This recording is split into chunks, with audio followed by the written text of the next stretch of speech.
Hello, my name is Teresita Blanco, the Artsy sister, and today we're continuing with Saturnastra Melina. This is chapter 18, the Tower of Zuberus. Thanks to Melina, Sassari was left virtually untouched by the chaos engulfing the entire continent. Things calmed down somewhat when Bersamin marched his army through the problematic feudals.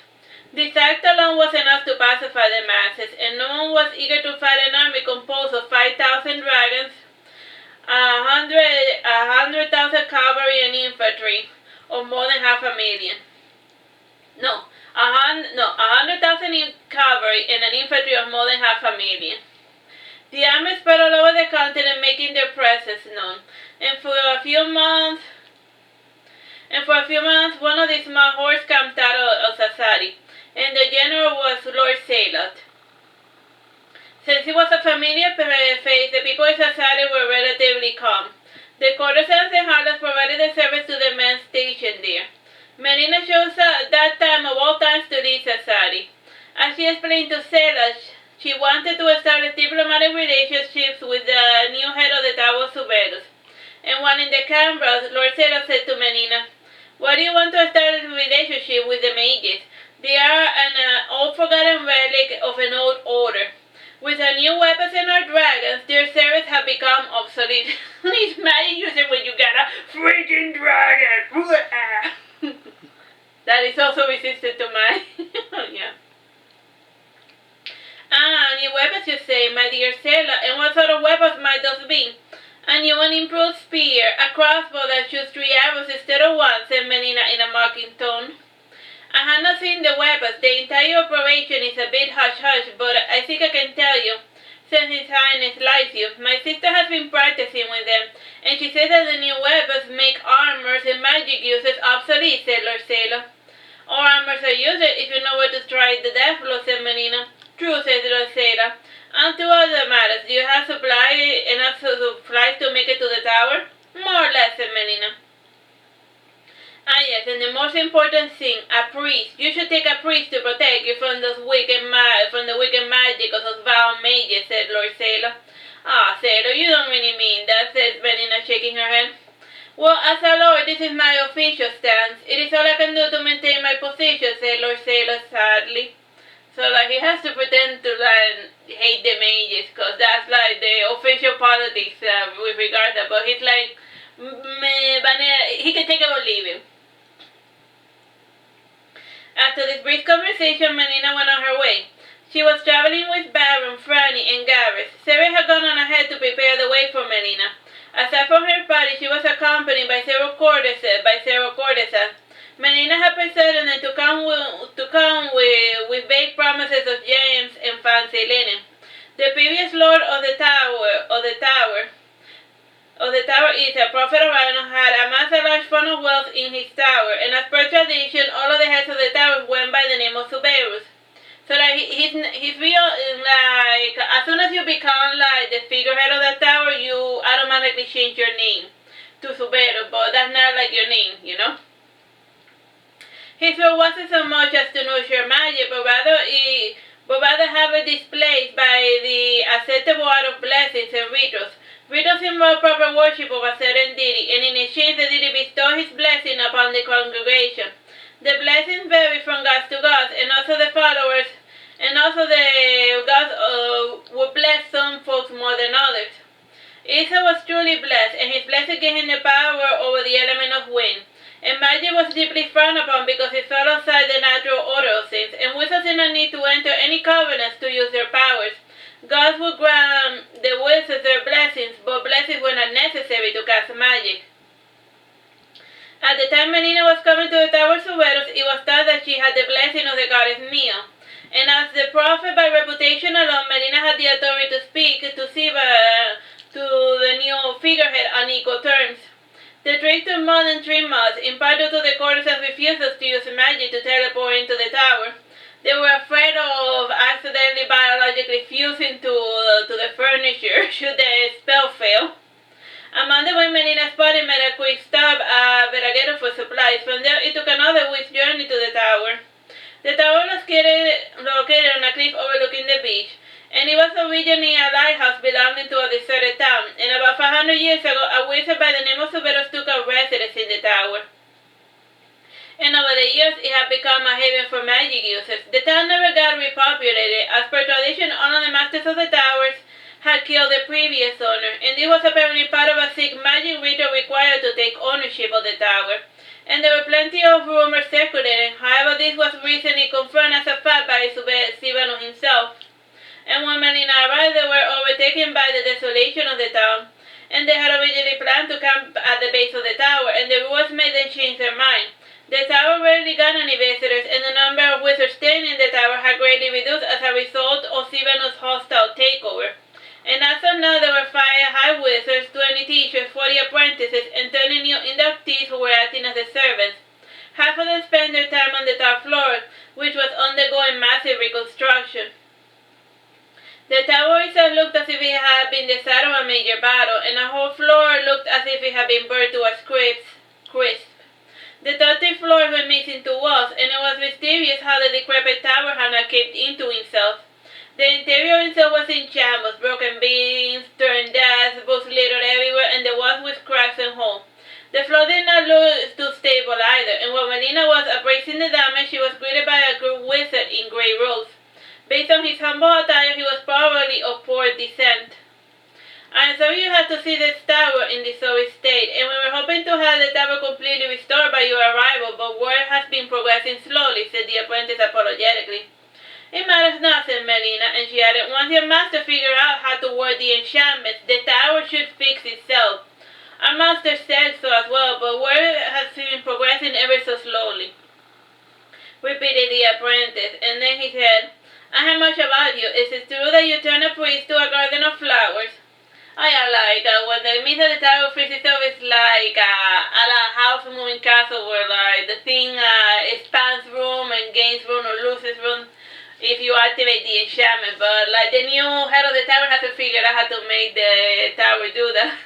Because obviously the previous owner didn't teach him, because each master has to murder the previous one. Because that's how the tower goes. Flowers, yes, garden, no. The flowers are still alive and well. If you care to visit the palace one of these days, said Melina, smiling. Heavens, no. I'm but a lowly student, and even after becoming a wizard, I was not a person of great import, said the apprentice, bowing. You give yourself too little credit, in the sense that you have strong, undeveloped magical powers. If you apply yourself, you will become a formidable mage, said Melina, shaking her head. Really, said the apprentice happily. Yes, and I'm not one prone to lie. And Zuberus senses this too. He will invest in your training soon, once he has this tower in working order, said Melina. Zuberus, who is Zuberus? You shouldn't go out without a helmet, said Melina, shaking her head. So that he knows that the leader is Zuberus, but he doesn't know the name of the new figurehead. Melina continued with her small talk on the way up the tower. And in the lower floor, Fanny and Gavin were helping the courtesans and their knights settle in. And it was Byron alone who continued up the tower with Melina as his sole companion. And during the last 6 months, Byron had gotten a bit of a growth spurt. And he was not only a head shorter than Melina, he was still short for his age. And back in Sassari, he was known as a dwarven elf. And as for Melina, she was virtually unchanged. And even names grew an inch or two every decade or so. And after 9 years, Melina still looked the same. The apprentice didn't speak a word to Baron, and he naturally assumed that he was Melina's servant boy. And when Melina reached the door to Zuberus' study, the apprentice commented, You can leave your boy here with me while you speak with Master Zuberus. I am not her boy, filthy human, and I go wherever she goes, said Baron, shaking his fist. My apologies, sir, said the apprentice, bowing, and he faded away into the darkness. For shame, Baron. Have you learned nothing? Said Melina, chastising Baron. I'm sorry, Mom. I was not insulting his race per se. I was just making an observation. He really is a filthy human, and he should bathe in the ocean at least every once in a while, said Baron, smiling. So he wasn't insulting. He was literally a filthy human. I know what you meant to say. Still, that does not change the fact that your comment was uncalled for. Do you think he is oblivious to his own stench, and why bring attention to it just to mortify the poor man, and try try to show a little compassion towards the less fortunate, and never forget, said Melina. She did not finish her sentence. A voice from behind the door said, how long do you plan to prattle on? Come inside already, you have my permission. Melina opened the door and went inside, followed by Baron. The interior of the story was what you would expect of a wizard's room. It was plain but with a comfortable bed, a couch, 2 chairs, a vanity, several books, a comfortable chair, and a large writing table. The windows had torn red curtains, and the floor was made of something that resembled obsidian. The floor had a red carpet with some symbols laid over the ground. As for Sivano, he was wearing dark robes with golden stars decorating the borders. Pale, delicate white hands gently stroked the edge of the couch as he made his way around it. The man wore a mask to hide his beauty from the world, and he had heard tales of Melina's beauty, but compared to his own face, he found himself unimpressed. So she's pretty, well, I'm prettier than her. It was Baron who caught his attention. Baron by now was a handsome little gentleman, and he carried himself with the dignity of the elven race from yonder time, and his skin also had more color than the average elf, and he was stronger built since he had finally given up his vegetarian diet. So he's finally eating meat, the elf can beef stuff. So it's not like a skinny little guy like Legolas. He's like, a beefy elf. Beefy elf. I like to beef on my elves. Baron is not for sale, Sivano, said Melina, frowning. Melina's haughty tone struck Sivano like a death blow, and he was expecting her to act like a noble woman or like a courtesan was supposed to. He also started to secretly suspect that Melina could read minds, and this was impossible since Sivano had later learned magic users were immune to mind reading abilities for the most part. Gesturing towards the couch, she said, won't you sit down? Certainly, said Melina, echoing his disdain. Baron had not understood why Melina had started this conversation in such a fashion, and she was usually more candid when speaking with a prospective client. Then again, it wasn't the first time she had randomly shown hostility towards a person that she had just met. I beg your forgiveness for seeing us in such a sorry state, and I suppose your hostility is born of disappointment, and we do have sufficient wealth to afford your services. And once the tower isn't working order, we can offer your fine ladies other comforts and law service akin to the Danes Barbarian. And Sivano added, and by the way, I go by the name of Zuberus now. Melina sat down beside Sivano, facing the open window, and she reclined back and she rested her hand on top of the cushion at the end of the couch. And Baron sat in a chair before Sivano, and Sivano looked pleadingly at Baron, who in turn shrugged his shoulder. And when Melina made herself comfortable, she finally felt like speaking. In a cold, playful tone, she said, yawning, you can call yourself whatever you want, and I will still call you Sivano. And you should not be so willing to discard your name out of peer pressure. I am not some child that can be easily manipulated, said Sivano angrily. I beg to differ, said Melina, shifting her position to look at Sivano in the eye. Listen, you, I have shown you nothing but civility, and I only ask that you treat me with the respect I deserve, said Sivano, raising his voice. Melina yawned in response, and Baron then said, Melina meant no disrespect. She simply worries that you have fallen among a bad crowd. Oh, said Sivano. I can take care of myself. I am not a child. Sure you aren't, said Melina, giggling. I can't believe you are one of the most expensive courtesans in the kingdom, said Sivano, annoyed. You better believe it.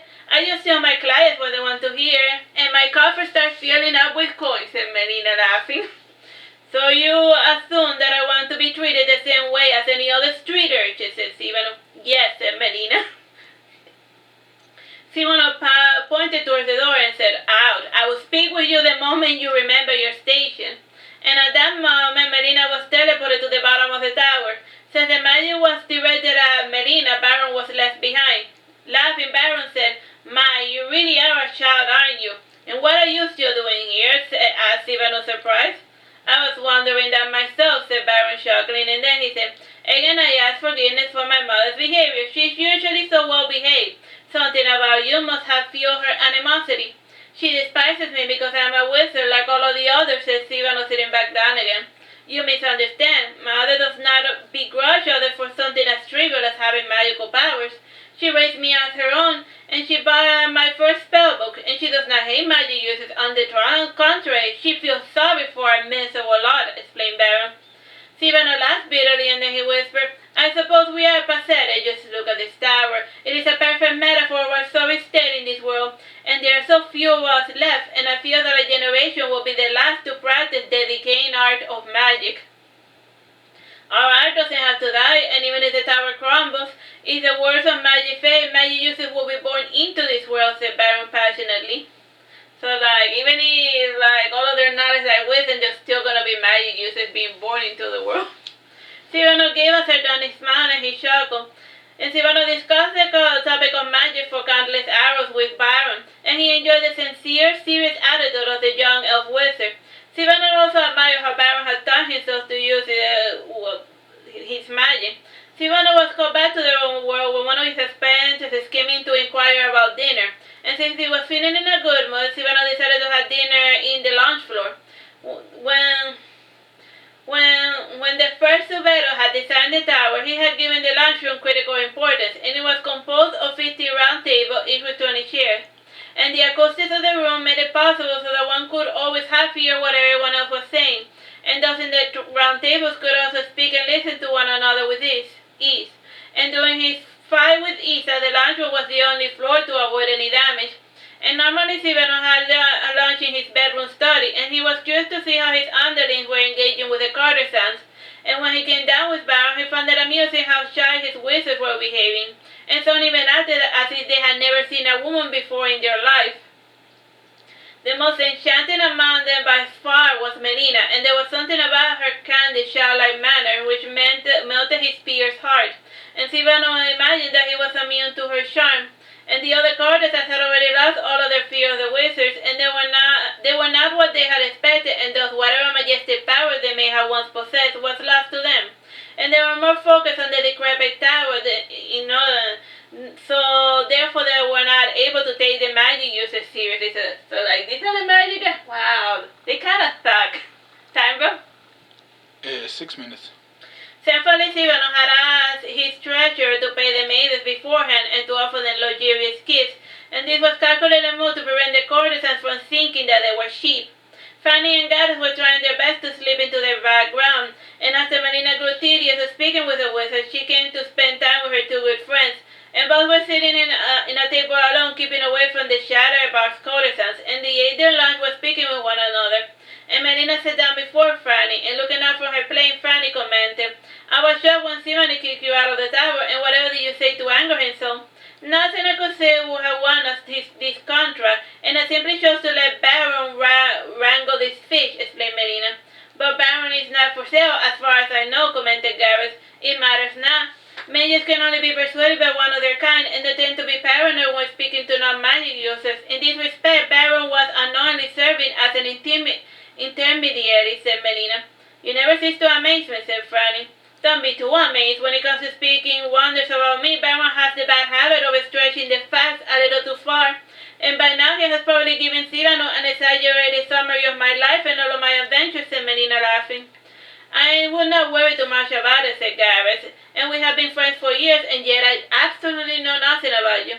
Gareth, my dear, you disappoint me, said Melina, looking at Gareth with flaming red eyes. After getting tired of playing host, Sivano decided to try again to speak with Melina. Again he approached her with the same haughty posture he always took whenever he was speaking to his lesser, and Melina's eyes turned cyan for a second before settling back down to clear blue. And this odd eye color startled Sivano, and it was unlike the eye colors of the nymph race, and he decided to watch what he said, and he went knocking on Melina to make a fool of him in front of his apprentices, and sitting down beside her, he spoke with her with a faint, cordial, friendly tone, and smiling he said, I am told your father is a wizard. Ah, yes, dear Sally has a loose tongue, and yes, my father is the wizard. And what about it, said Melina? Sivano was silent for a moment, and he was slightly confused by the way that Melina had said the wizard instead of a wizard. In the end, he figured that she said it in such a manner out of respect. I hear tales of his wizard, and I'm curious about meeting him, and by the way, what sort of magic does he use? And he certainly seems to have a deftly hand in enchantment, but is that all he does? Said Sivano cordially. I'm not too familiar with his works as I lack the talent for magic, and as such he didn't get away so both over times to impart his wisdom upon to me, explained Melina. That seems a bit cruel, don't you think? Commented Franny. I mean, he has not even tried to teach you magic, and he already assumes you won't be any good at it. My dear Franny, a big misconception about mages, is that one simply has to study magic to become one. And without the basic ability to generate or absorb mana, casting magic is impossible, explained Melina. I am impressed with someone with a magical talent, and you certainly know your way around magic, said Sivano, impressed. A good number of my patrons are closet mages, and I must be versed in magical theory in order to converse with them, said Melina. And are you still in contact with your father? Asked Ivano. Define contact, said Melina, sneering. I was under the impression you were seeing your father, said Garrett. You speak so much of him as late. I only speak of him because Sarah keeps bringing up the subject, and you did not know I had a father until I gave Sarah those stones, and let's just leave it at that, said Melina, raising her voice. Tambra? 4 minutes. Ani and Melina were quiet for some time, and Sivano coughed a few times, and the silence was broken by Franny, who said apologetic. We did not know you were in good terms with your father. Such trivialities are common in my profession, Franny, and you should know this better than anyone, said Melina, smiling sadly. Lunch ended on these sour notes, and since the tower did not have any good plumbing system, Melina went to bathe at the beach. And the beach was just below the cliff at the base of the town, and only the waves made sounds in that decrepit, long-forgotten town. And at first Baron was going to go with Melina, and something about the steely silence of the town made him hesitate. Franny got a deep venture with Melina, and neither had ever gone to the beach before, and there wasn't a cloud in the sky, and the breeze was gentle and warm. And the sand did not have a single pebble. It almost felt like steam powder. And the water was icy cold and crystal clear, and the coldness of the water dissuaded Gareth from venturing in, and Franny did not show an inclination of entering the icy water. And when she started to undress, Melina held her hand and said, Hold it, Franny, the water is far too cold for humans, and you will catch your death if you come with me. I was wondering how you can stand such frigid waters, commented Gareth, sitting down on the sand. Ah, poof, and I'm looking forward to bathing in the ocean, said Franny sadly. The waves splashed Melina back into the shore, and she was holding her sides while smiling, and it was this very scene which convinced Franny not to enter, and the waves were as large as Melina, and as was the fashion of the day, Franny did not know how to swim. From his high tower, Sivano spied on Melina, and even from that high up, he could half make out her tiny figure being tossed about by the waves. And he rarely bothered to look out the window, since he'd always painted the same lifeless picture, and there was never a boat or even a seagull to break the monotony of the crashing waves, and the ocean beyond the tower looked as desolate as the tower and the town below. Zuberus closed his eyes for a second, and he nodded and whispered the words of magic, and slowly the waves of the beach died down, and eventually the beach was as flat as a pancake. Melina sat down on the sand, and the water was now shed teeth for her in her sitting position, and she laid her head back and she floated aimlessly, and neither Franny nor Gareth wondered about the waves suddenly dying down. And the Azoni was one of those so-called low tides, and after 2 hours of sitting in the dirt, they both felt like going back inside the tower, and around sunset Sivano started missing Melina. Alright, we're done with this. Bye-bye and God bless.